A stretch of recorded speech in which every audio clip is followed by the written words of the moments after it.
What up, my freaks? RuinusInsight here with part 7 of my Total War Warhammer 3 modded Nakai the Wanderer Old World campaign. So as we saw last time, it was a pretty important episode as we debuted the solar engines, but the important thing was we got tier 3 upgrades for all of our little mini armies with their little mini pyramids as they float after Nakai's big pyramid. Anyway, the important thing is the upkeep reduction at 10% for all armies, fixing our income and soon allowing for a new army to get on the field, and the Holy Ziggurat also upgrading the army capacity by 1 for us, so we now can raise more armies, which we've certainly been waiting for, and of various kinds as well. So, pretty darn excited about that one. In terms of what we got to do this time, well, just continuing to conquer. Unlike the regular sort of non-hordish type of factions, we could just pick a direction and then conquer in that direction, which is the great thing about Nakai, and it's pretty darn fun, you gotta admit. Anyway, I guess we're heading over to Pilfer town to, well, probably not pilfer anything, because the greenskin stuff is pretty useless to us, but at least to enjoy a nice fight for ourselves. So, we are going to, I guess, move in here directly. We could draw them out, but then we'd have to chase them down. It'll be a whole hassle type of deal. So I think, yeah, we'll move into Pilfer town immediately with Nakai's army. However, we will also... Ooh, that actually dropped our income by a fair bit. But anyway, we will also, before attacking, do this and then go into... Oh, we can't raise a new force here? Darn, I was hoping to raise the Aslan right beside while we attack, which unfortunately we can't do. I wonder if I could have done that while in camp stance. Oh, well, fine, we'll do it next turn, I suppose. Not a big deal. I guess we can just fight this one immediately instead. Before we do, we did reach the engagement threshold, or at least are on track to do so. So once again, hour-long, hour-adjacent episode for this one, and the engagement threshold remains 400 likes and whatever it was, 60 comments. And the next episode will be an hour-ish long as well. Decent bit of black orcs here. We got catapults, meaning we're going to actually have to rush the enemy as well. Alright, fair enough. Should be fun. Go.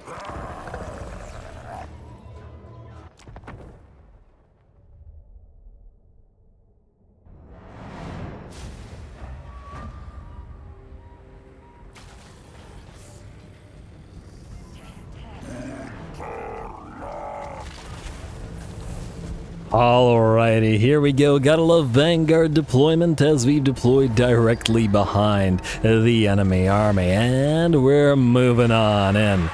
And there we go, the Sacred Kroxigors, the cohort of Huatla has led the charge into the enemy Black Orcs. Going to pop down that supreme shield of the old ones as well. Looks like the enemy's going to hit us back with a Brain Burst, but it's not going to do too much damage to our Kroxigors. Now, Nakai is trying to wade through the giant pile of orcs of various kinds to get to the enemy, Night Goblin war boss therein. And since we don't have troops here, they're concentrated sort of in the center of the enemy formation. We're gonna clear Nakai's way for him with a nice deliverance of Itza. Like so, and the orcs go flying, and that goblin in particular, and that should pave the way for Nakai to be able to run through. Like so. There we go, and go directly for the enemy lord, who immediately loses 40% of his HP and is terrified and broken from one hit, mind you, although I suppose seeing that deliverance of Eats just destroy all of your guards probably ain't so great either. Anyway, it looks like with that, Nakai completely obliterates the enemy lord. And frankly, the enemy main stack, the main line, ain't doing all that great either.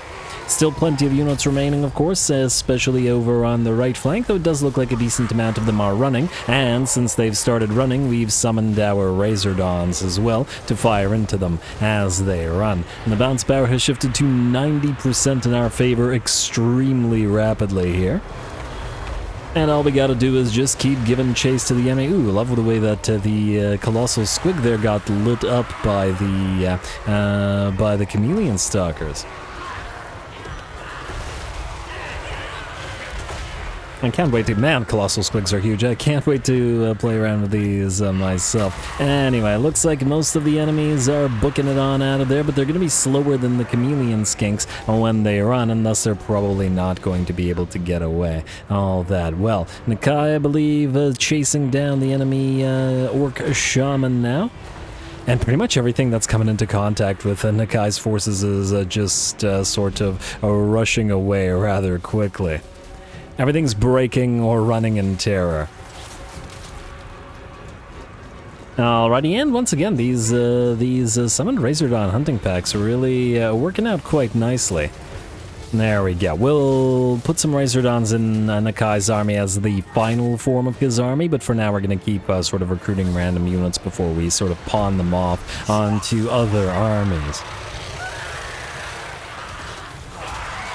Even without the Razordons, it's not like his army is too much to worry about. Anyway, with that, the battle is pretty much ours. There's a few units that have returned, including a Black Orc Big Boss here, but I don't imagine that's going to make much of a difference as the entire enemy army shatters, including the little tiny army of reinforcements, and the battle is ours. Nakai will find, and will he be able to crush that Black Orc Big Boss? One more hit.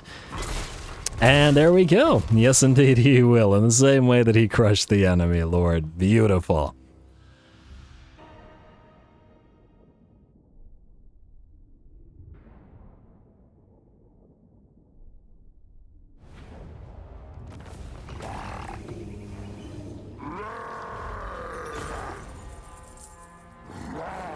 Alrighty, there we go. That was pretty darn horrifyingly effective, especially for how the AI had decided to deploy their one single spell from Lord Croak. The maxed out, the third level Deliverance of Eats 768 kills and 120,000 damage, but the cool thing about it was the way we used it to clear the way for Nakai to, destroy the chaff and allow him to close the distance with the enemy lord. Really enjoyable. I believe also Crusher was one of our little missions from our minion faction. Anyway, Sri Lanka once again, trying to max that one out. And I wonder if we can still chase you down. Guess we'll find out in a second. Yeah, we can. Swovely. Wait, go here real close, like. Then, ally mission successful, enemy killed in battle, enchanted shield. Then, recruit lord. 4th gen Slan, it is time. Alrighty, and you can reinforce, beautiful, and that's what I wanted, just to leech a little bit of XP on that Slan. Probably not much, but every little bit counts, and we'll go for Exterminate this time, it's not much money. Soon it'll probably be time to start popping Exterminate here and there, just so that we get the little bit of extra research rate. And we got another Itchy Grubs. I think once again that we have better, or Itchy Grubs. No, it is Itchy Grubs. I think we'll get rid of this. Yeah, cooldown 20% for spells is kind of neat, and I'm sure that with certain units that have spammable spells, this would be kind of an interesting one, but I think it's just inferior to all the other options that we have, so yeah. Anyway, there we go. And Nakai, you don't need to build anything. We have decent amounts of horde growth, but we need the primed ziggurat, and well, yeah, with another expensive lord, that is not going to be the case for now. Speaking of expensive lord, do you have a regen? You do. You have Transcendent Healing. Let's get you the Forbidden Rod for now. It'd be better on a Lure of Life guy, but, better than nothing at the same time. Now, you have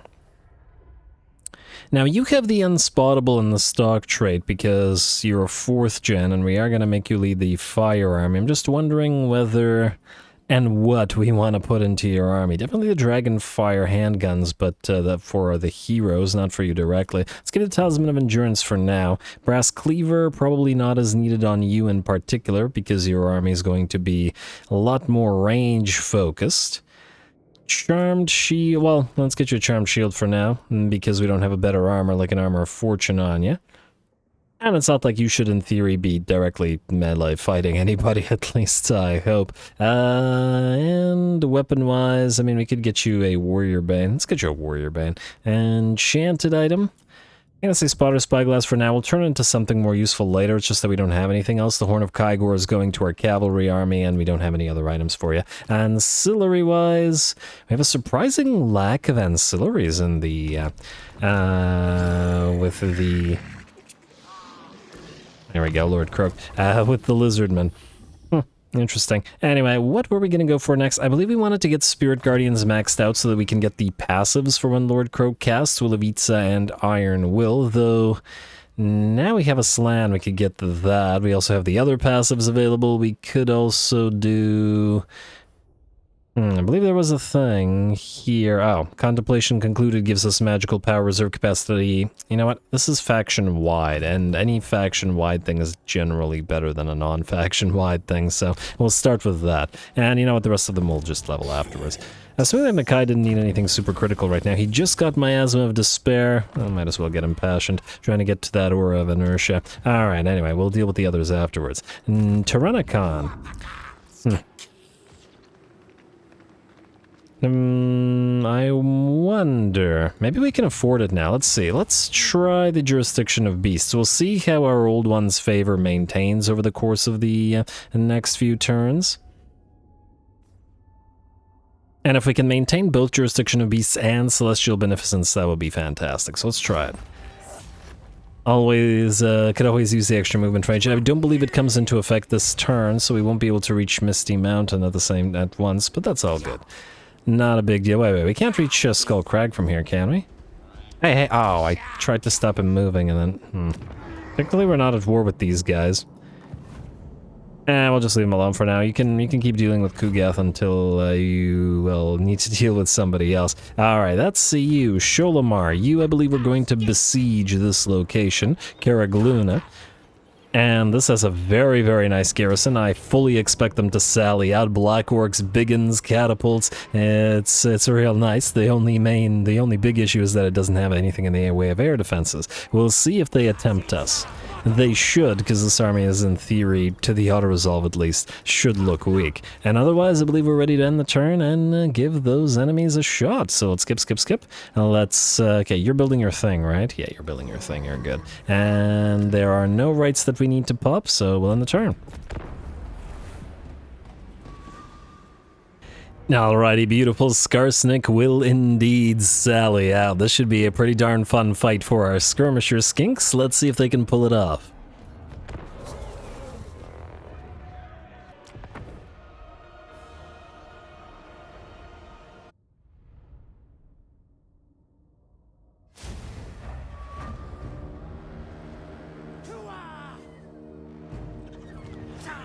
Alright, here we go. The enemy have sallied out, and we are going to move in and punish them for it. Fly over the enemy, drop as many bolas and bombs as we can. There we go. And then, of course, head through the enemy towards the enemy catapults in their back line. As soon as those are done, our skinks and our flyers will be more or less safe. Now, there are a fair few enemy units here, and it looks like they did summon some Night Goblin archers as well, so we do have to be wary of them firing up into our Fire Leech bolas. But without a significant amount of air defense, the Air Force is going to dominate this particular army. And as we can see, the Fire Leech bolas are working quite well already. We got, let's just see, one random unit, 258 kills on one of the Blessed Fire Leech bolas already. They've always been an insanely strong unit for their cost, especially in the early game against lightly armored opponents, so hardly surprising to see them do well here. Enemy Lord is nearly dead, as well as our Pterodon Riders with javelins are focusing said Lord down, and they're pretty darn decent at sniping, as we've seen many a Lord go down in the same way before, and we'll probably see such things many a time again. Alrighty, down goes the war boss. I believe all of the goblin rock lobbers have been cleared, and now it's just a matter of cleaning up the last of the enemy range units. That said, with the enemy rock lobbers destroyed, it's time for the chameleon skinks and the skirmishers to move on in. I'm going to try to annoy this unit of trolls as they head towards us. With 44 speed, slower than skinks, meaning the trolls can't really catch them, and probably the same thing is going to be true of the various units of of enemy infantry as they try to head uphill while bleeding and while poisoned and attempt to catch us. Alright, and under all this pretty lighting as well. It's a lovely day to die for you orcs. Or it's a lovely day to watch you die, I guess. There we go. Let's see, we got about 40% HP remaining on this unit of Orc Biggins. It does look like a unit of Orc Boar Boy Biggins. Did also charge in, but we will countercharge it with our Skink Chief here. And yes, technically this Skink Chief is on a sort of non-skirmishing unit on the Steg. However, because of the skill points we have, the Steg is also a stock available, so it can stalk and still travel with the rest of the skink skirmishers and stuff. Plus, we may occasionally need to be able to anchor the line. Anyway, the enemy infantry continue heading towards us and continue to be ripped apart by the various blowguns. And as soon as they get close enough, we continue to back off. I'm not using skirmish mode here. I don't trust it, generally speaking, and try to avoid using it whenever possible because the game has a tendency to screw it up. And the skinks are very fragile, so best to not let them get hit unnecessarily. Anyway, with the enemy anti-air destroyed, the enemy has to approach while taking bolas and javelins to the back of the head and running into all of the blowguns as well, or the blow darts. It's a bad time for the orcs down in this valley. Pretty entertaining time for us. If nothing else, the skirmisher type armies, they're always just such a blast to play. They're very active in the sense that you have to sort of control all of your units at once. Probably would be boring to watch and on cinematically because it's just overmap, as in from a very high position, just constantly moving units away from enemy units. But otherwise, it's just very fun to play. All I gotta say about that. Anyway, Flock of Doom comes down and the biggest blob of enemy infantry still remaining, and it does look like one of the chameleon skinks will not quite get charged, but the enemy biggins will sort of route through them rather than away from them. Yeah, because I feel like the AI has had a tendency to do that lately, as in route through the player's army rather than away. And it can be quite irritating if they do so through artillery pieces or anything like that. Anyway, with that, the enemy breaks. The Black Orcs are pretty much the only thing remaining, but we'll chase them down and destroy them, similar to what we did to their army. Very nice.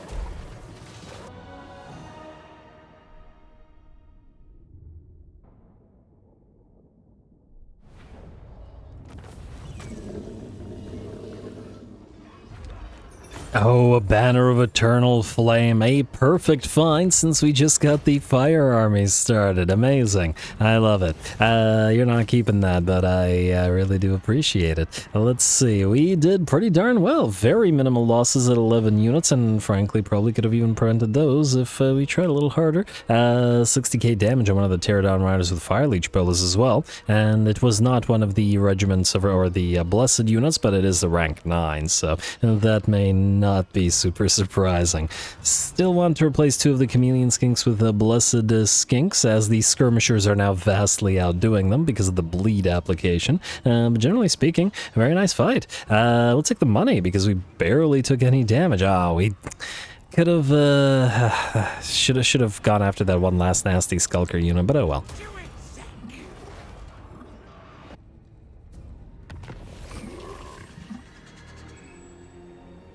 Alright, there's that banner of eternal flame, just so I don't forget. Also, who's Letehe here? You are... Oh, yeah, you know what, you can... Actually, you might actually want to keep that, so that you can be sort of the aerial commander, while the other one is the ground commander. Yeah, that makes sense. Alrighty, yeah, Blink of an Eye, Razor Sack, Misty Mountain. I think last time we did that, taking it out as a... and transferring it to our ally or our vassal actually counts for that, so... Guess we just do it? I'm just gonna double check whether there's an army nearby because it's a little bit concerning. Also, before I forget, let's get that Celestial Beneficence back up and running, because we only have 1 turn away. And we really need the cash. Alrighty, Misty Mountain, auto-resolve. A little bit of damage, but not surprising. Let's get the Scarecrow banner. Oh, actually, you know what? Let's give the Scarecrow banner to the flying army, because, you know, if they run into enemy flyers. Sword of the Hornet, there's the blink of an eye and the money from it. Let us, I guess, encamp, and then... Well, we still gotta get down to Kugath town, so let's keep moving towards them. Like so. Alrighty. I keep thinking the Misty Mountains should be... Clan Moore's territory. Anyway, where is the other army? I'm getting lost here. Not super familiar with this portion of the map as yet, in the sense that I don't think we've had a start here. Anyway, I want you to have the Scarecrow banner, and then I want you to lose the Banner of Eternal Flame, because that's going to our new Slan, Banner of Eternal Flame. Lovely. We'll start recruiting his army shortly. There's just one thing I want to do before we do that, and that's to grab the Tier 4 primed ziggurat of Kwashatna, and the reason is that it will enable us to build the Tier 4 structure that will enable us to build the ancient salamanders, rather than just the regular salamanders. And plus, it's this army, once we build it, we'll probably go back down to 0 predicted income, and, you know, it's been like that for a while, so, yeah. Anyway, you can march stance, a leech XP as we grab broke. Actually, I wasn't gonna head up here. Well, okay, fine, we'll just go like this. It's fine, not a big deal. I mean, it's more territory and more points for our sort of blessings and stuff. Not the worst thing in the world, right? Alrighty, Broken Tooth Hold, auto-resolve for obvious reasons, and we will give this to Sri Lanka, who is nearly maxed out. Huh, if we get a capital, we can just go straight to Sri Lanka. Let's go for Eitzel. A War Banner, very nice find on the Lizardmen in particular. That's weapon strength and reload time. It should probably go on to one of these guys. Alright, I'll deal with that in a bit. You guys can now march towards the idol of Zach Alug, and then you can do so as well. Both of you, and the Slan will slowly and surely start leveling. We will get him his fire stuff. We should... Maybe we want the Bolt of the Old Ones for him rather than the Blessing. I'll think about it. For now, alright, so... Oh, do we immediately go through the buffs for the army? The Slan have these lovely buffs that are just sort of everything for everybody, which are fantastic, and we could start going through those immediately, or we could try to get towards Geomantic Sustenance and get into these later. I feel like we should try to go towards Geomantic Sustenance, because we just need it. And in fact, we should try to upgrade you and build you up to Tier 3 as fast as possible.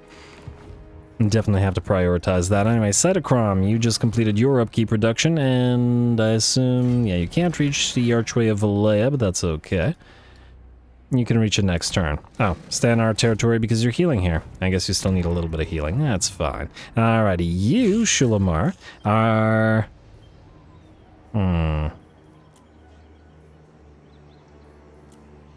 Do we have enough Old Ones Favor to get a Blessed, what do we want in here? A Blessed Chameleon Skink? Oh, right, we can't. Blessed Chameleon Skinks aren't in here. Should also try to get an Oracle up and running. It's just that they cost like 1,000 upkeep for a single unit. It's insane. If you're wondering why I haven't gotten one up and running as yet. Anyway, I guess, yeah, so we'll have to just evolve some of these guys. Fair enough. Gonna be expensive, and it'll take a while to get there, but fair enough, at least they will have earned it. You can put this on this guy, so that'll help out with knowing that he's a flyer. Right? Wait. Missile Specialist... Man, I put it on the wrong one. Of course I did. You're the flyer. Yes, you have flying. Can fly. Auto-resolve. And a little bit of damage on the Skink Priest to Beast. A Carnosaur pendant with some frenzy. Kind of meh.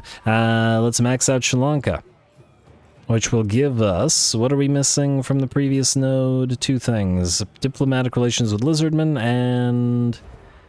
Oh yeah, magic item drop chance from battle. Fantastic. Gift for Sri Lanka it is. Alright, and I think... Huh.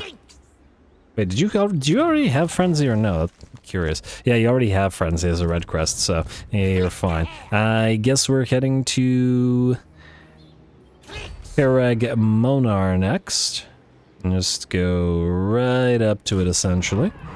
And similar to the other army, it should probably sally out. And ooh, this one's got a lot of squigs, meaning fast movers might be a little bit more difficult. Man, I can't believe these guys had leveled all of these territories to level 4.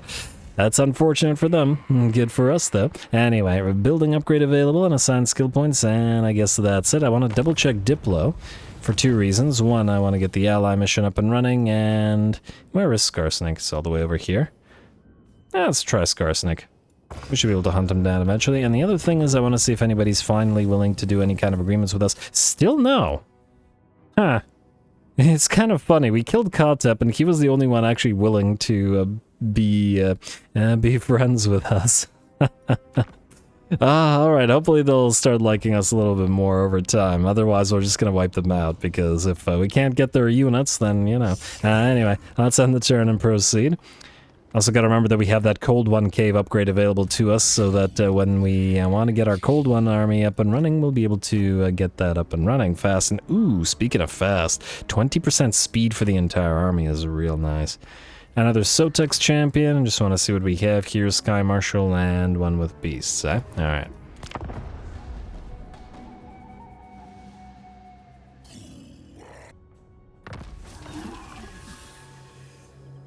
Alrighty, there's that army capacity increase and hero action cost reduction, eh? Tempting to get a tech thief up and running. Even a single tech thief will significantly reduce the time it takes to build stuff. Or research stuff, whatever. Actually, should we keep going down this line, which will, well, it will eventually give us Sequence of Unification, which gives us additional 25 research rate, which is pretty good, and will speed everything else up. We do, however, really want to go through to Sequence of the Guardian, because this buffs a lot of stuff with some pretty darn solid buffs, generally speaking. I guess doing this first and then doing the second will still be worth it in terms of speeding it up. So 32 turns. Yeah, that sounds like a lot. Alright. There's... yeah, fine. Alright. I'm going to assume... let me just see here. And we have a room for one more Skink Priest. I'll just check these out. Yeah, alright. So let's spend a little bit of that old one's favor and get another Skink... wait, Skink Priests are the ones that can steal tech, right? Am I crazy? I just gotta double check. Skink Priests, so it can't be Oracles, it has to be them, yeah. Skink Priest. Went to the wrong thing. Skink Priest. Yes. Alright, and I'm hoping that we actually have the capacity there. And let's see what we're looking at. We do not. We're at 4 out of 4. I like those Enlightened and Instrument of Tepox. Another Sky Master. So if we're at 4 out of 4, we need to increase capacity somehow. Do we have a manner in which we can do that?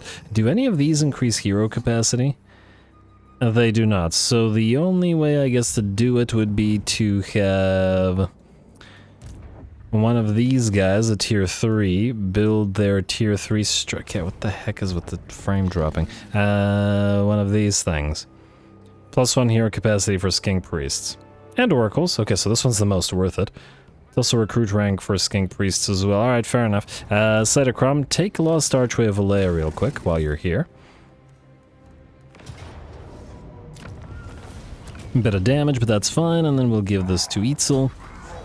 Like so. Aura of Quetzal. Not bad. And yes, Skarsnik's over here, Ancient Engine, or Engine of the Gods for Teto Echo.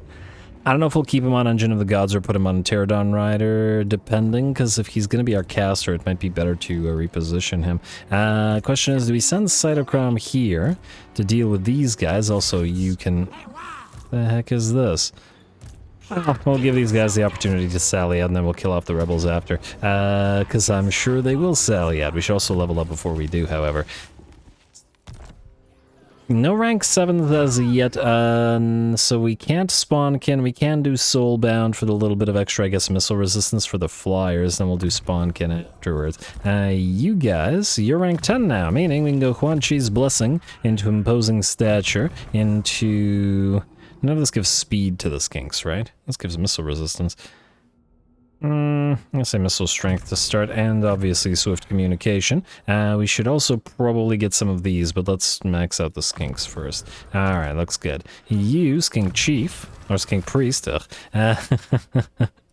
This army could actually use potentially Transformation of Kadam, but at the same time, it probably won't have enough mana. The Curse of Anra here, however, offers an area speed reduction, which will combine nicely with all that poison stuff that we like to do. Alrighty, that's good. You are going to continue in... I mean, I guess technically we are at war with Queek, so I assume that this is Queek's settlement. It's gonna take a long time to clear out all this, but at the same time, Setacrom's supposed to stay near these guys because, well, we need the army, so I guess try to head down to Blackgouge. We'll see what's going on over there. Alrighty, Nakai and Co. You're going to march, or yeah, you're gonna reinforce Nakai, you're gonna take Idol of Zakalug. Like so. And I guess when we wiped out that big stack there, that was most of their strength. I just saw another stack, but I don't imagine they'll have too much of a chance. Go for Gift of Eitzel. Alright, Sword of Swift Slaying, Ranger's X, that's fine. Then you can... well, I guess you can't travel too much further right now. Alright, fair enough. Slan, stay here and channel, I guess. It'll make you a little bit more expensive, but at the same time, it's pretty useful to have full mana on a Slan. Go figure, right? I guess we can't prioritize this right now. We have to prioritize... okay, where is... you? You're the one that we're going to use to build this thing in a second. Once we figure out which direction... well, Kugath has returned. He's going to try to retake Rock Crush's last stand. Could jump a little further with tunneling stance. But then we won't be able to build the building. Oh well. Alright, you go here then. And then see off Kugath yet again. Ah, what's this faction? Keepers of the Mountain, Vampire Scouts. Yeah, I really want to fight some... vamps and just generally not greenskins. Before I forget, you should upgrade that operational ziggurat, and you should immediately get to the upkeep reduction from the communal grounds up and running. And I guess we'll use you, since, I mean, you're all tier 3 to build the Altar of Enlightenment. Since the other guy can't. And frankly, we should build these everywhere as fast as possible. Siege equipment available, that's here. We'll start building some siege equipment, but we shouldn't need it. They should sally out in theory anyway. So let's skip, and let's give those skinks another chance to deal with the enemy.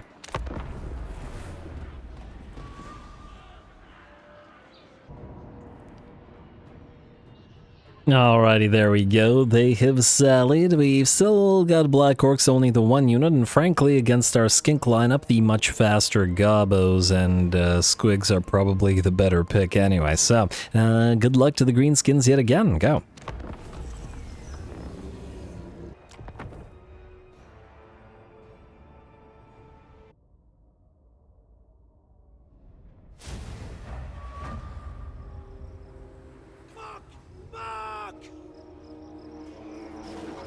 Almost sounded like he said look, but I'm pretty sure that's not what he actually said. Anyway, here we go again, round 2 against the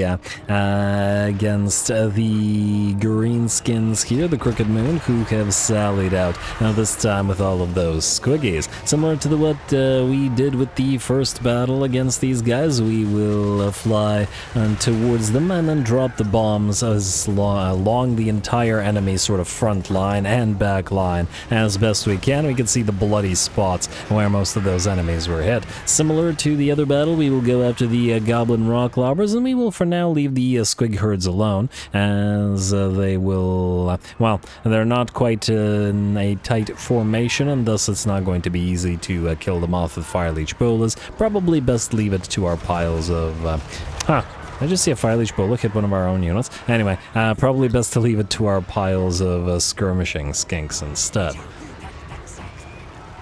And it looks like most of the enemy anti-air is done for, meaning once again the Air Force has free reign to obliterate the enemy army.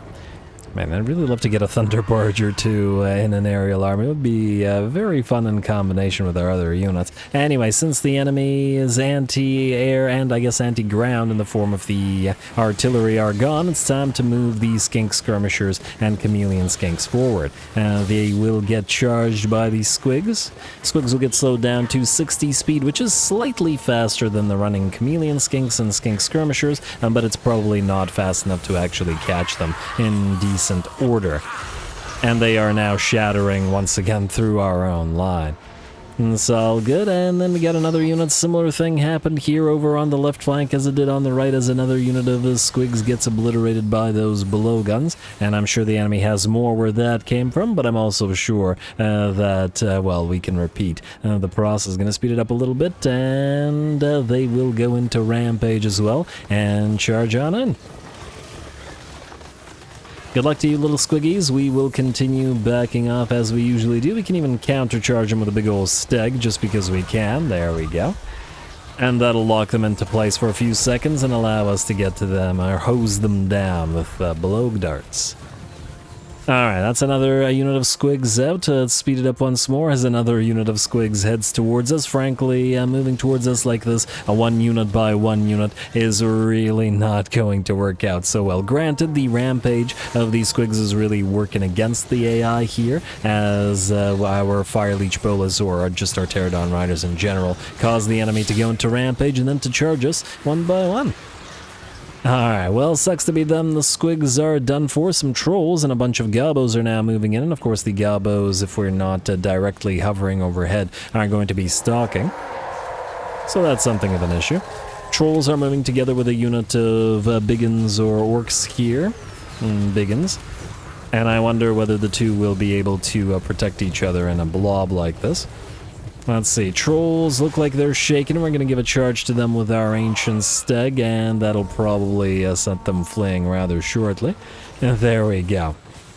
Trolls are out, and it looks like the orc biggins that were traveling with them are out as well. Other troll unit is probably going to get destroyed by the javelin-chucking Pterodon Riders up above. Gonna drop a Flock of Doom on the last remaining blob of enemies, currently led by the enemy Black Orcs. Why are they slowed down? How are the poison slowing them down? Alright, fair enough.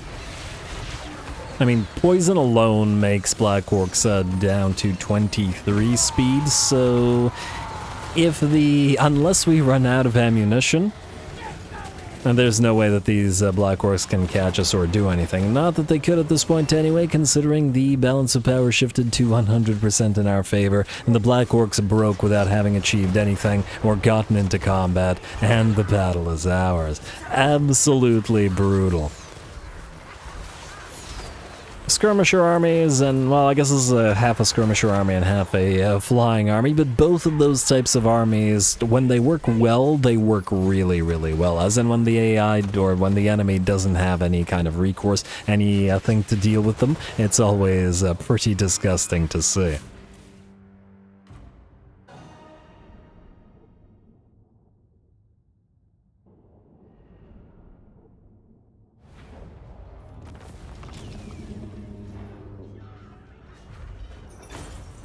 Alright, there we go. Skinks, so the squigs rather, are relatively fast, but alas, too fragile. Their fragility doesn't lend itself well to them not being, torn to shreds. Otherwise, we got no casualties. That army was absolutely obliterated. Once again, keep in mind that these are garrisons, so they're not buffed by red lines and veterancy, and thus a lot weaker than might otherwise be. We'll take the money, because we need a lot of it, and we should be able to take out Karag Mhonar next turn.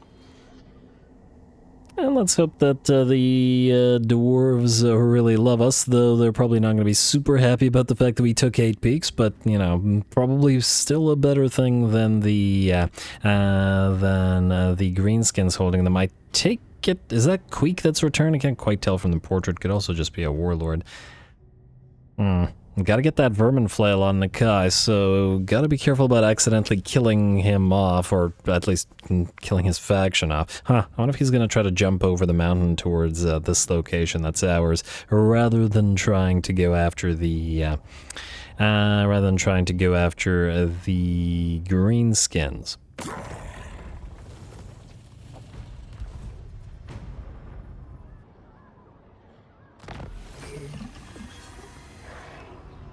Hey, a pigeon plucker pendant. That's just the ticket. That's exactly one of the things we wanted. Got another free war banner as well from our income. Pigeon plucker pendant is going to go on, I believe, this little guy who has the featherfoe torque and is our sort of air superiority guy in this particular army. Pigeon plucker pendant for you. Sort of swift slaying and sort of the hornet. Wow, actually, sort of the hornet's pretty good. It's like a slightly inferior version of the fencer's blades, eh? And fencer's blades are solid. Don't care for the crown of command, though. Yeah, but we might be able to turn it into a better item. Alright, fine, fuse it. Fuse it. I got a divining rod, which ain't bad. Would have been funny if we got the fencer's blades. Anyway, I'll let us occupy or auto-resolve this and then... Poor little skink priest. And then give it to Itzel, which will give us the max points on all of them. And get a cupped cans of the old ones as well. Also wipe out this little rebel army, which I'm sure will damage our own army because the auto-resolve doesn't like it, but... Yeah. Huh. The skink skirmishers got heavily damaged. Interesting. Because we could heal them up this time. No, then again, money. We're in our own territory or our vassal's territory, so we should be pretty okay. Let's encamp stance and let's move forward towards Karag next. Nope, that's Cyanlet. It's not... also, you don't need a second featherfoe torque. In fact, I think we had that spotter's spyglass, which we can take out together with the featherfoe torque. I guess in theory, we'll want another featherfoe torque for our eventual ranged army. Alright, fine, fair enough. Or our eventual flying army. Hopefully with some thunder barges. One of the good things about sort of running around in the old world and the fact that it's, you know, a lot more turns go by in general, and the great thing about that is that the AI has a chance to actually tech up to more elite units and thus, you know, allow us to encounter some fun stuff. Anyway, we discovered Arbol, or at least we were supposed to have discovered Arbol. I don't see him, which is interesting, but anyway, we were gonna get another skink priest. I really love these enlightened ones, but I guess lucky doesn't really help. I was wondering if any one of these would... Well, I guess we could go for the character experience gain per turn one. Let's do that. You're gonna be a tech thief. Tech thief. And once again, we will need names for the various tech thieves. You can go into Specialist, max it out, and then go into Steel Tech, and I wonder if you have anything that'll increase your chance to succeed, generally speaking. Probably not to the degree of Cathay, which basically gives you a 100% chance, which is insane, but no, maybe not. Oh well, we'll need you to do some tech thievery anyway. Anyway, Moonhowler's camp. It looks like we have an actual fight on our hands with... Ooh, wait, no. I got a solid garrison with black orcs and just lots and lots of stuff and more black orcs. Oh, 6 black orcs. Yes, oh, this is gonna be a fight. I'm gonna hope that we can draw them out into the field rather than have a boring non-field battle. I have a boring siege battle is what I was trying to say. Alright, let's move everybody else before jumping on into that, shall we? Cytochrome, you're gonna check out what's going on at Blackgouge. Well, let's hope that it's Queek Headtaker's territory and not another Skaven clan. It is Clan Verms. We are already here, and it's got 2 stacks essentially. We could just declare war on them as well. We do like fighting. The occasional rat. After all, Kugath, you coward, you ran from Tyrannicon.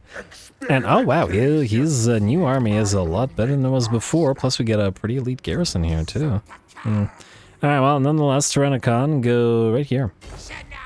Let's see if Kugath reacts to this at all. Who knows, because it's a skink army, he might think that, oh, well, we should be able to do this. Alright, I think we'll space out the fighting with the greenskins with the fighting with the rats, so we'll declare war on these guys in a second. I want to level you up, sir. And I guess geomantic sustenance is what we're going through. Got to remember that we don't have upgrades on any of these units. No red line buffs, because this is an army that's going to split into various armies. But for now, I think the geomantic sustenance is still just too good not to get. Nah, we got all those regiments of renown. I really want them, but we gotta pace ourselves, or else we'll bankrupt ourselves again. It's not like there aren't plenty of foes all around us everywhere, so I think we'll be fine. Yeah, just gotta try to get even more income flowing. In fact, speaking of income, wait, 2 more turns of Jurisdiction of Beasts. We do have a decent bit of Old One's favor. We could go through Sequence of the Wanderer, just to buff up Nakai. Do we need to buff up Nakai right now, though? Does he really need any buffs? I'm not so sure about that. Frankly, the other stuff might be more useful. I do like the immunity to attrition, or at least chaos attrition. I'm gonna ignore it for now. Anyway, let's fight some rats.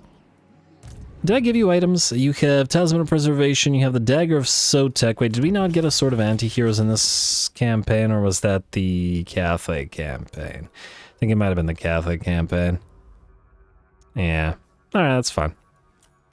What about you? You are on your Pterodon to reposition yourself, which is fine. I don't think you need to worry too much about that. Could get your Rod of the Storm if we want. No, you're using the Divining Rod. Crown of Command. Yeah, I don't think... Well... you can have an Obsidian Lodestone. Frankly, every one of the little Tech Priest, Skink Priest is gonna need those. Anyway, let's hit Clan Verms since we're here. Wait, are they at war with anybody who we're friendly with there? Huh! The only ones they're fighting are another Skaven clan. Fascinating. Declare war. Never. And Pyrrhic victory, eh? We'll see about that. Go. Although, yeah, actually, we do have to be concerned here. This is a... What are you? Plus with filth, okay, so you have plague. Okay, we don't have, we do have a warlock master. A warp lightning, annoying, but it was howling warp gale I was looking for, which they don't apparently have. Poison wind mortar is going to be annoying as well for our poor fragile little skinks. Anyway, go.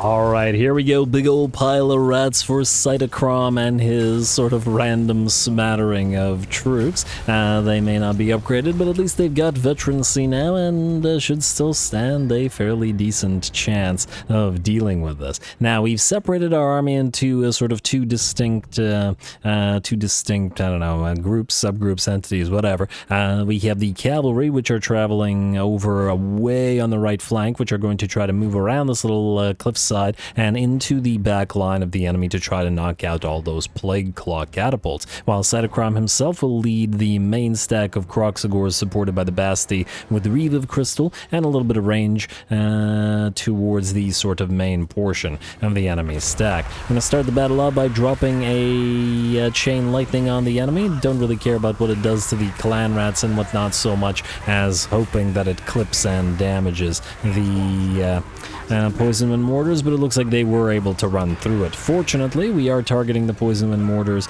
with the Solar Engines. Looks like a Doom Rocket is coming down, and, well, if the enemy's gonna fire at us, then we can fire at them as well. We're gonna use the Storm of Sri Lanka, or whatever it's called, and try to do a decent bit of damage through the Plague Claw catapults before the arrival of our Cav. Speaking of the Cav, here they come. First enemy unit of Plague Claws will get engaged rather quickly, as the enemy did not move enough of its troops gear to actually protect it. And the rest of our Cav and our Feral Cold Ones are going to charge on in as well. The Cav first, as in the Cold One Riders. Once again, I gotta remember to evolve them into Cold One Spear Riders. And the pile of Raptors. And just trying to get into a better position to move on in. While they wait, we can summon a unit of Razor Dawn Hunting Pack just to back those units up. Distract the enemy, get a little bleed going in the sort of midst of the enemy army. Anyway, we form up the Raptors and get ready to charge. It actually took longer than I was originally expecting, but finally they move on in. And this is a pretty big portion of this particular sort of army slash battle, so it was important that we dealt with this. And in the meantime, we got the main sort of stack fighting the Storm Vermin, supported by Plague Monks. Very solid combination. The Plague Monks, of course, unbreakable and SFO. And the Storm Vermin with plenty of armor. The Skinks at least won't be able to threaten them too much, but the Kroxigor should be able to mince them with their armor piercing decently well. We do have to be careful with our Basti with Reviv Crystal, as it is obviously a... Aw, look at all those death rolls. So cute. Anyway, the Basti is alone and thus doesn't have another one to heal it. But it looks like the enemy, at least at the current time, isn't attempting to focus it down. And yeah, once again, we really got to prioritize getting some more Basti... capacity increase buildings.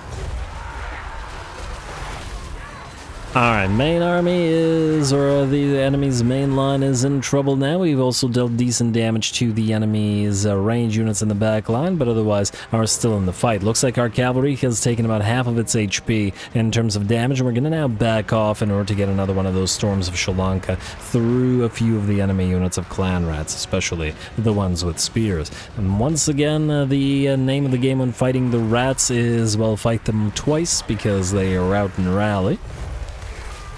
So we're going to have to chase down those enemies that are currently running, and frankly should probably peel away at least some of our cav in order to help chase and make sure those units shatter.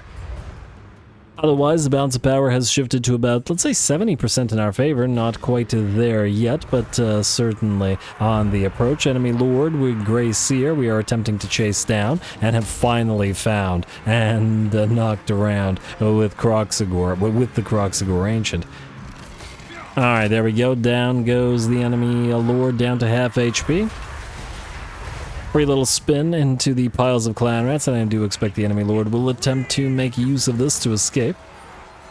Hardly surprising that the balance of power continues shifting in our favor. Our cav, especially our damaged feral cold ones, have now peeled away and are going to chase the enemy down, but I guess it's not really needed anymore, as the Grey Seer has seen its doom in the form of the Kroxigor and realized that it has no hope of victory here. The battle is ours and the rats are defeated. They did put up a good fight, especially in the trees here against the raptors, but overall we still managed to pull it off. Very nice.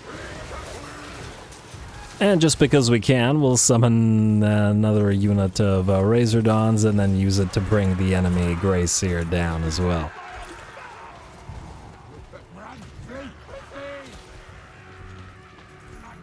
Alright, come on now. Just staying around to see the death animation game. Come on, please. Alright, maybe just move away if you're not going to attack him and let the Razordons do it. Yeah, there you go. Move away. Razordons, go. Razordons, please. There we go. Alright, that one took entirely too long. I thought that they would kill him a little bit faster. But anyway, heroic victory and a nice fight.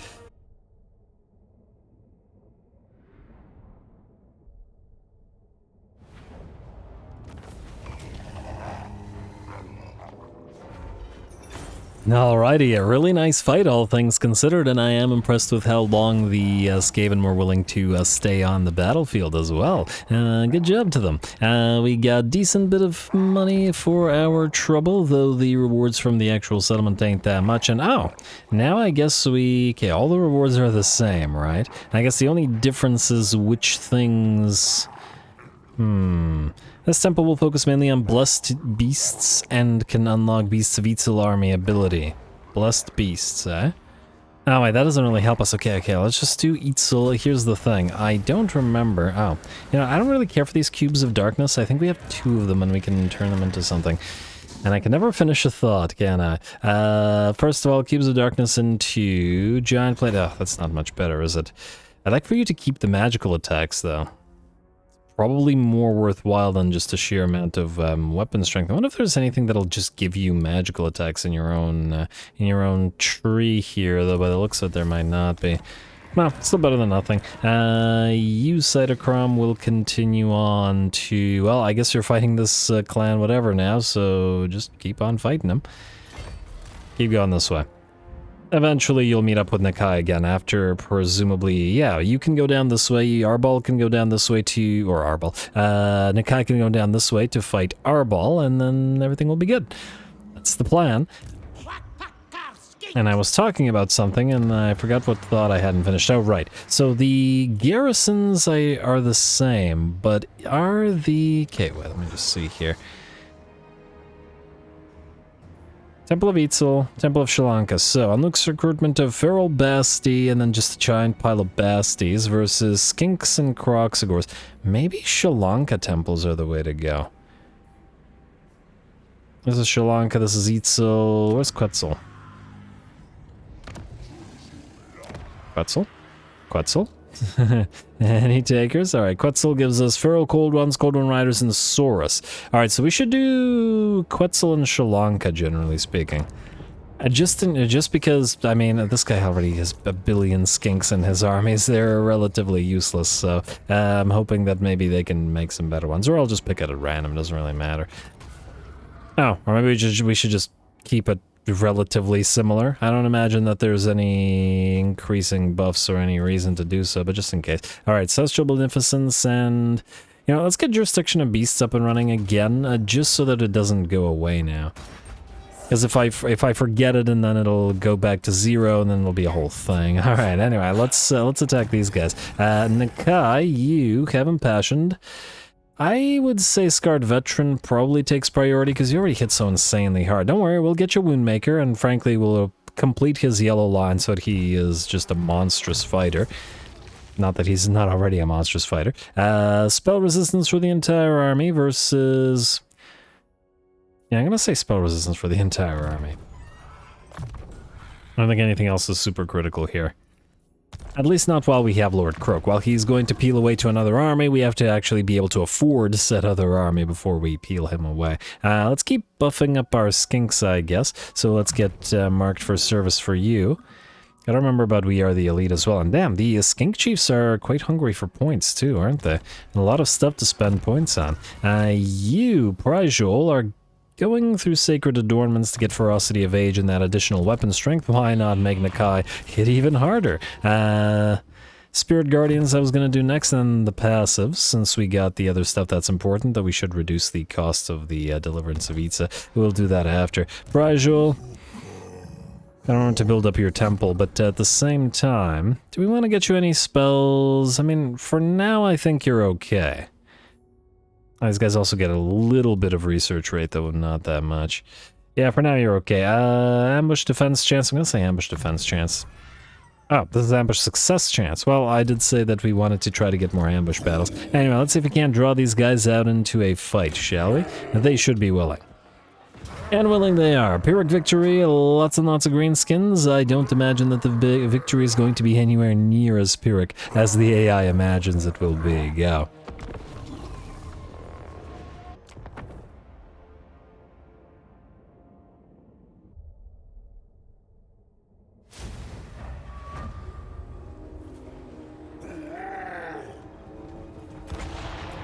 Alrighty, here we go. The enemy is a little goblin great shaman is deployed out here and immediately summons a bunch of orc biggins as part of the sort of defensive ability. Unfortunately for him, Mr. Nakai really does not care about this sort of thing.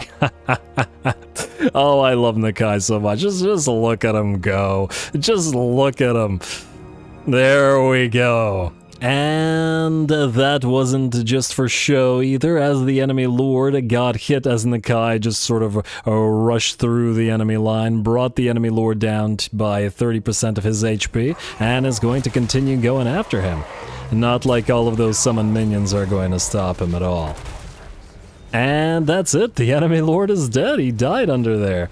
And Nakai just moves right back into the fray, smacking all of those greenskins around. They're just trying to run away from him at this point. I don't think they can do anything whatsoever. The rest of our army will move on and to help clean them up and make sure to chase them down as well. Nakai's little pet Amazon barb will rush forward as well and apply some of that lethal toxin to the enemy.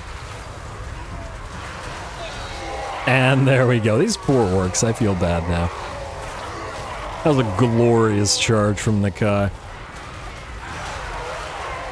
Never gonna get tired of seeing them, seeing the Kroxigor Ancients, generally speaking, just charge on in like that. Anyway, this first little army is absolutely decimated and stood no chance whatsoever, but of course, the real fight is with the reinforcements. 2 full stacks and plenty of elite units at that to deal with, so those 6 black orcs and just lots and lots of stuff, generally speaking. Oh, wow. Imagine a deliverance of Ita on that. Instant battle win, but I decided not to sort of press the enemy just as they moved onto the field. Let them position themselves, let them attempt to run towards us in whatever manner they see fit. They'll still fail. This is Nakai's stack after all. Speaking of Nakai, he doesn't care. He's gonna move right back into combat. It looks like the little squigglings do have enough mass to actually stop him. I guess you can't sort of send them flying in the same way that you can an infantry pile. Not that they can do damage to Nakai, but stopping him in his tracks for a few seconds is probably more than the enemy lord was hoping for. And I do mean a few seconds, as Nakai is back to it, gonna rush through a few more infantry units.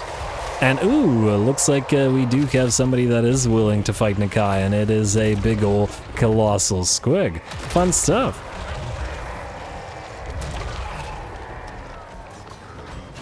Alright, Nakai at this point was still attempting to target the enemy lord and just kind of ignoring the colossal squig, but that might not be the ideal move here, so he should probably just turn to fight it for a little while. Not like the colossal squig has much more of a chance to defeat him than the enemy lord did.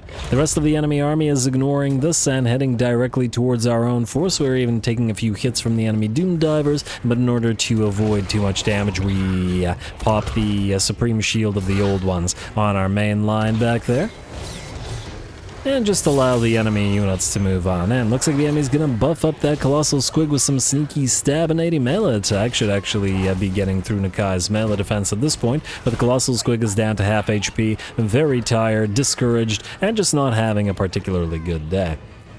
Couple more hits and it looks like the colossal squig will be out of there, though it looks like the enemy has moved in some pump wagons with spiky rollers to help out, and I suppose the armor sundering would probably be helpful here.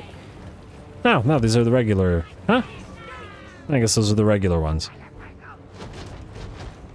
I got so used to the AI building the spiky roller variant and ignoring all the other variants that I'm always surprised to see the regular ones. Anyway, it looks like the first of the enemies are moving on in now. I'm gonna take a few of those precursor weapons from our chameleon stalkers, but we're just going to hold the line here. Especially against the sacred Kroxigors, those squigs are not getting through them. It just ain't happening. And I saw the sort of a rock animation where the Sacred Kroxigor sort of slams the ground and the rock comes up into the air, and then the Sacred Kroxigor slams the rock back down. And I didn't quite see that it was a rock for a second. I thought they did that to one of the squigs, and yeah, that would have been fantastic. Speaking of squigs, a big old colossal squig has arrived and is not having a great day. The other one having been very much defeated by Nakai at this point, and down to 10% of its HP. Nakai has now defeated the Snotling pump wagons as well, and is in the process of defeating a unit of trolls, which are wavering and terrified, and will probably lose a few more trolls as they attempt to run away from Nakai before he turns back towards running to the enemy lord. Now, the colossal squig here has also failed to breach our lines and is backing off, but is being replaced by black orcs, by trolls, and by pump wagons. Lots and lots of stuff here still. Exchanging a little bit of spell work in the background, we're going to pop off a Shalanka's Storm and the Engine of the Gods as well. At the same time, this is primarily through the enemy ranged units, as well, they've been firing away at us for quite a while now, and it's just annoying. And, well, it'll do okay. It'll take some HP off some. Could probably use a little bit more of that, but that's alright. Alright, otherwise we're going to pop a minor Deliverance of Itza, just a smaller one, on top of one of the enemy units of Black Orcs. We've been doing a couple of those through the course of this battle, just to try to make sure that we reduce their numbers, as they are still a threat to our Kroxigors. Also got to remember that the second Slan is here, and just getting the occasional bolt of the old ones down upon the enemy. It is a rather inaccurate ability. When it hits, it can do a massive amount of damage, but I remember the last time I played Lizards and just being kind of wary of that ability constantly missing. I do wish that it was sort of an aimable ability, or like a spell, rather than just a direct target ability, just because it always seems to miss. Anyway, another Deliverance of Itza in the blob of enemies, in particular the Black Orcs, and they have the Curse of the Midnight Wind and down upon them. The balance of power has shifted to about, let's say, 90% in our favor, and while a few enemy units remain, they have really found no purchase whatsoever. And this with us being, you know, on the defensive, to allow the enemy to come to us rather than the usual thing, which is when we charge forth. Looks like Nakai has killed off yet another lord. He's just finding lords and squishing them through the course of this battle. And I guess the same thing was true of pretty much anything he found. Anyway, with that, the orcs break and the battle is ours. And we'll spend quite a bit of time chasing everything that we can down. We'll probably only be able to chase down a small amount of what's here, but, you know, why not?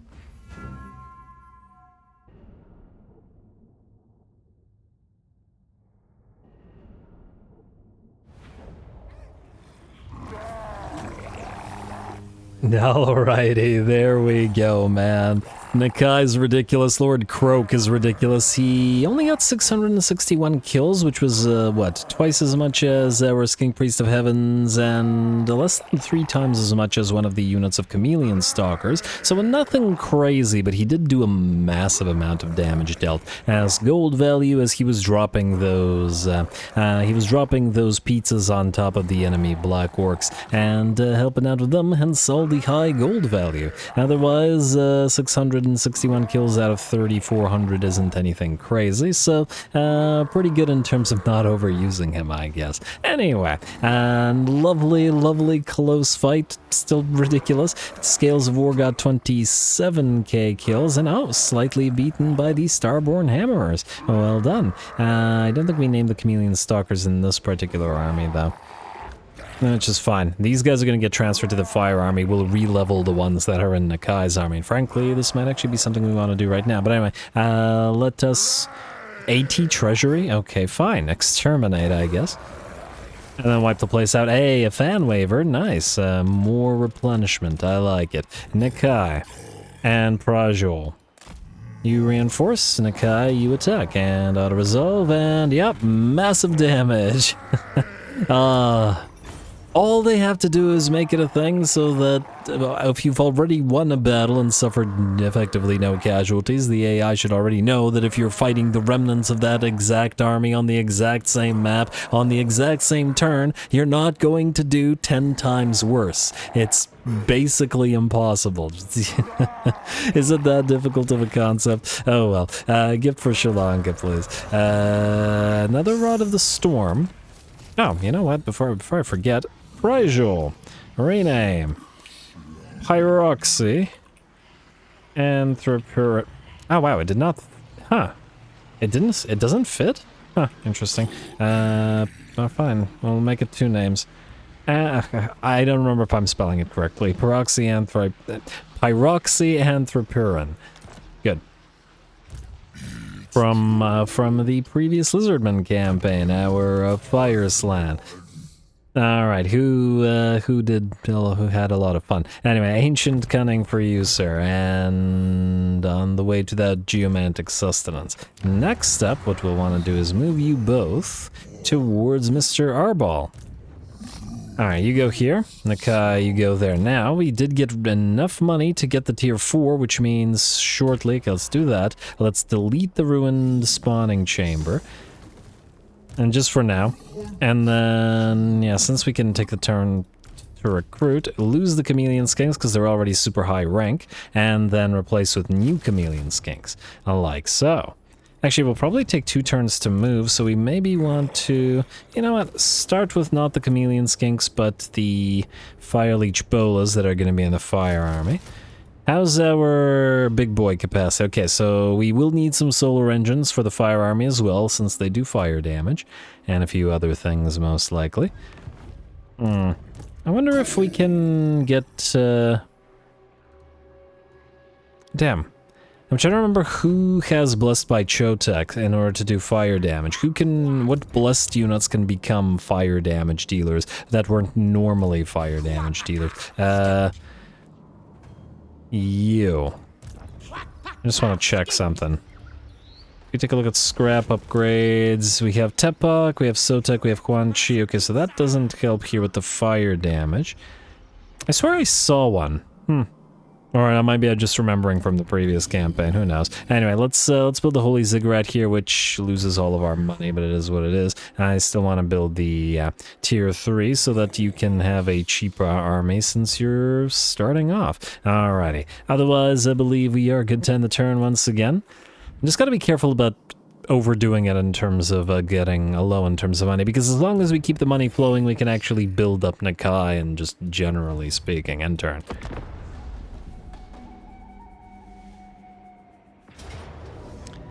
Wellity. If it isn't Kugath returned, and this time he's wanting to attack us directly rather than run.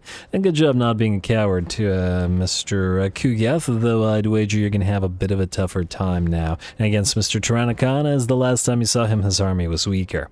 Go.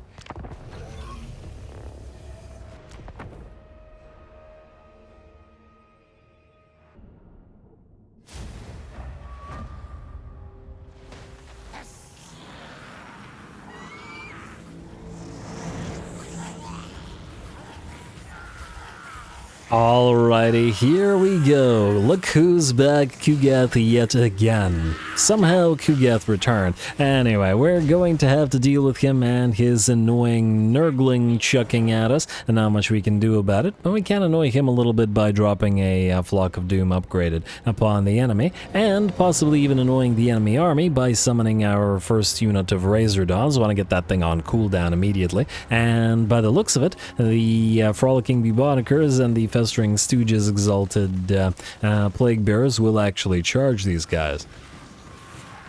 And that works reasonably well for us, as we can fire upon them as they move on in.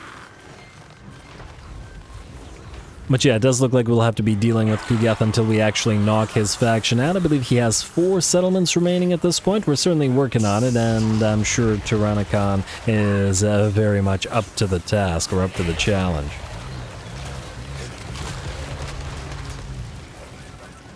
Anyway, first blood will be drawn with the Razor Dons fighting some Nurglings, just for a little bit before backing off as the Chameleon Stalkers move on and get a brief use of the Storm of Sri Lanka through the enemy. It's not really going to do too much, but I wanted it on cooldown as well. Plus, it's kind of an unstable ability in the sense that it sort of goes in various directions, and the problem with that is it's very likely to hit your own units. Anyway, we do send our Skink Chief forward, though it does look like it takes a few of the projectiles from the enemy Exalted Plague Bearers to the face.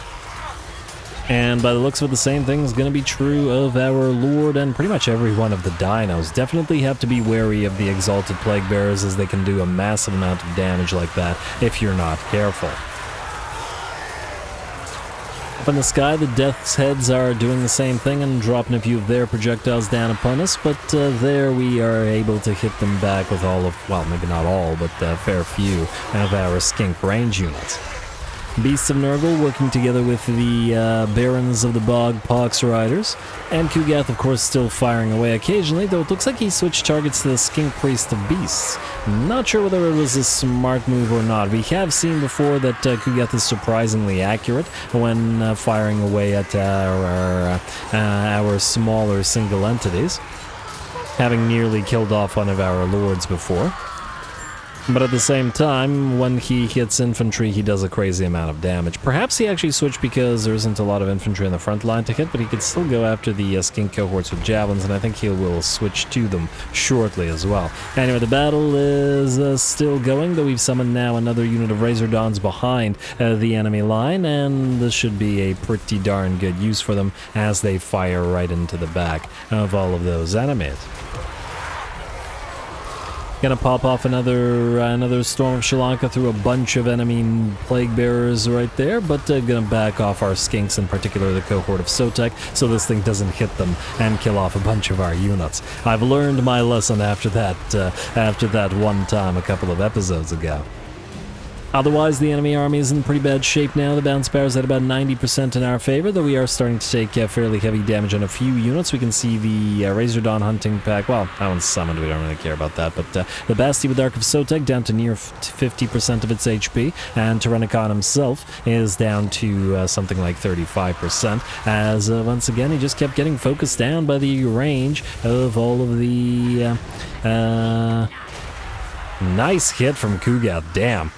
That will have done a massive amount of damage. Yeah, nearly 40%. But anyway, yeah, taking those Exalted Plague Bearer hits, and more Nurglings coming in from Kugath. Oh, this poor unit of skink cohort with javelins. And we gotta tie Kugath up as fast as we can. So we're going to send the cohort of Sotek in. They've got Refuse to Die active, and then in a few seconds they'll have the Invulnerability active as well. And there we go. Kugath now caught in a crossfire from the 3 units of summoned Razordons, plus all of our other range units moving on in. He's melting away and has 3,000 HP remaining, and will be done for shortly. There we go. Look at all those spines from those Razor Gores. Beautiful.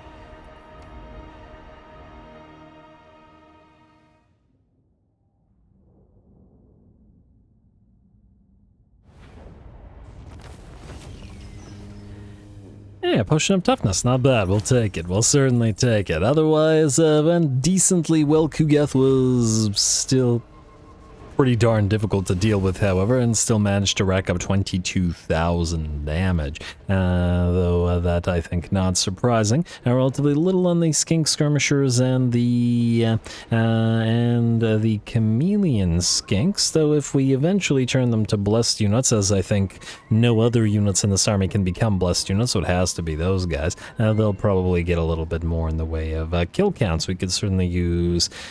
Do regular Red Crests have bleed? I think the cohort of Sotek do, but I'm not sure that these guys do. Anyway, we got 4k for our trouble, and Kugath's army is nearly destroyed, though he will recover, and he got to keep his regiments of renown, but then I guess he would have just gotten those regiments of renown back next turn, so it wouldn't have mattered. And, oh, Sionlet is going to be intercepted by our army. Sure, this army has not fought Skaven yet. Why not fight some Skaven? I'll take it. Go again. You know what? This episode is starting to get long, or at the very least, this is like the 7th or 8th battle. I'm going to quick save this, because if at this point this game crashes, because it's, you know, the game has been on too long, I'm going to cry. Anyway, let's fight.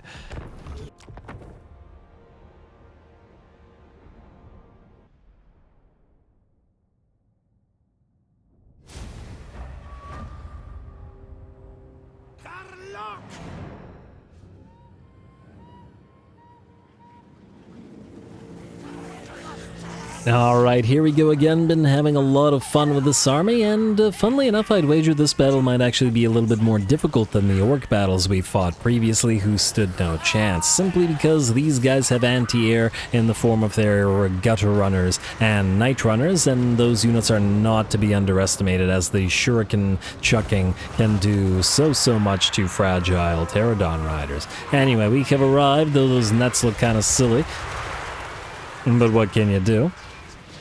And I'm gonna go after the Night Runners as best we can. See, these guys took a volley from all 3 of the Gutter Runners on the right flank and lost about 60% of their HP. In fact, we're gonna move those guys away unless they be destroyed, or well, take a few more volleys. Over where the Fire Leech Bolas are, however, we're having a little bit of an easier time.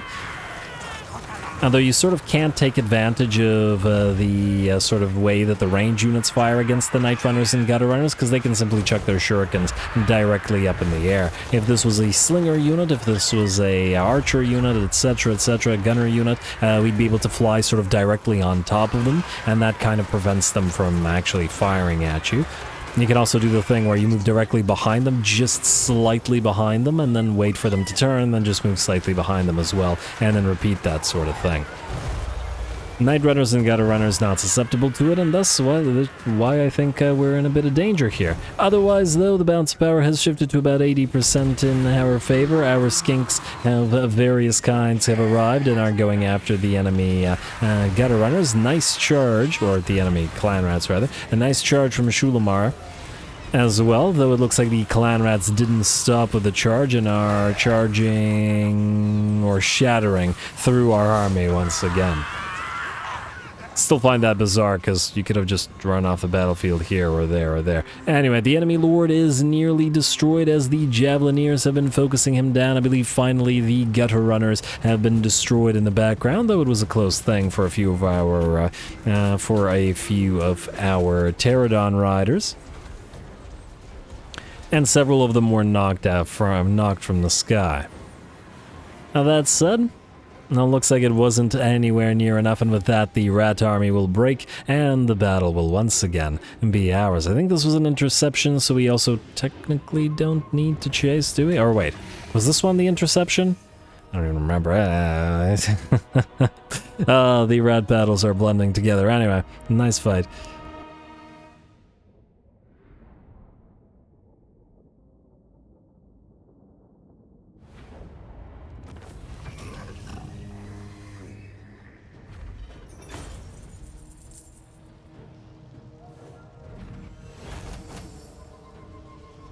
Alrighty, there we go, fun fight, and this time we had to rely on our chameleon skinks and stalkers, or chameleon skinks and our skink skirmishers a lot more than previously, and by the looks of it, a massive amount of damage from at least one of the blessed skink skirmishers despite the damage to them. And yeah, we took a lot of damage on our generally all of our Pterodon riders to the enemy Gutter Runners. Gotta be real careful about facing off against those guys in the future. We'll take the money, because this should be an end turn, and you should in theory heal mostly to full.